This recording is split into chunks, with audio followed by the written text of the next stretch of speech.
My name's Adam Poole. I'm the lead combat designer on God of War 3.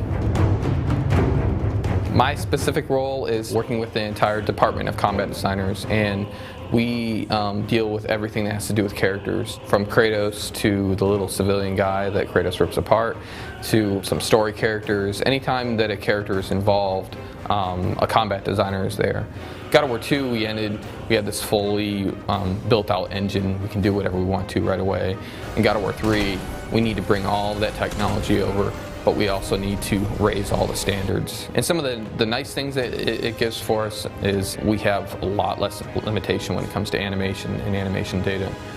So Kratos has a lot more detail in his face and his hands, and you can see that when he gets mad, you can see the wrinkles in his face, you can see when he's flexing his muscles that they deform and change. I had been asking this for the beginning of the game, but we wanted to get blood on Kratos' body.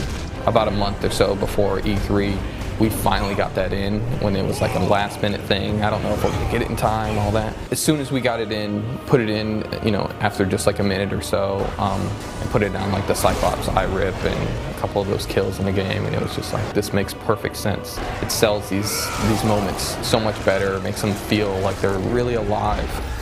In the past, God of War's always added weapons to the game, and in this game we really wanted to push them as fully fleshed out, fully realized weapons. The first weapon that we had shown off was the Cestus, and getting the players used to more close-ranged combat and really getting in the middle of the fight and dodging around, sort of like a boxer. The Hades hooks have a huge range as compared to the normal blades, and they just swing wildly around, so they give you really powerful feeling, similar to when you press L1 and square in previous God of War games. Kratos is fling his blades around, and they create this like circle of damage that nobody can get near him. Please, spare me! The Nemesis is actually my favorite weapon in the game. You get later on, and it's basically like 3 spinning blades at the end of a chain. And the trick with those is on any of the button presses, you can hold them down. You can continue to spin and grind them against enemies, so you can juggle enemies in the air easier. It's all about combos with that weapon, and it really gives a completely different frantic combo-based feel to the combat system. Here's an animation that we would get from Bruno. You don't see the chains in here because the chains are all controlled by code, but the animators do animate a specific rig that goes along with these chains. So this is a basic attack where they spread the blades out and then it comes back in. In the previous games we had grappling with grapple points and swinging through the world, but we had always wanted to get the ability to Kratos to latch right into enemies and grapple off of them.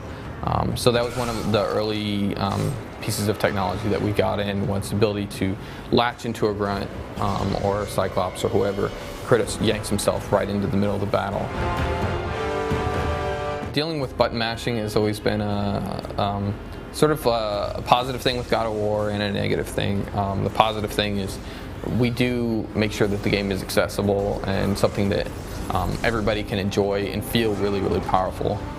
Without learning these crazy button combinations. But on the other hand, if that's taken too far, then everybody can get through the game with just slamming on the buttons all day long. Say, for example, the grunts have a shield on them, and it's made out of this onyx metal, and that onyx is only breakable with the Cestus, so you can try all you want with all the other weapons. You have to switch to the Cestus, and then you start wailing on that onyx and just breaking that guy down. The onyx starts to heat up, and then it shatters. I'm really proud of the way that the opening of the game has turned out, battling with Poseidon. We took the previous God of Wars as our influence, and then we looked at, okay, how are we going to be able to one-up ourselves? We all put it on a moving Titan. So now, we're not just dealing with a epic boss battle, we're dealing with an epic boss battle on something that moves as well. And that was incredibly complex for the entire team. But I'm really proud of what's been pulled off, as well as not sacrificing any visual fidelity. The game looks fantastic in those scenes as well. My pet peeve boss battle that we've been wanting to get forever is the Hercules boss battle.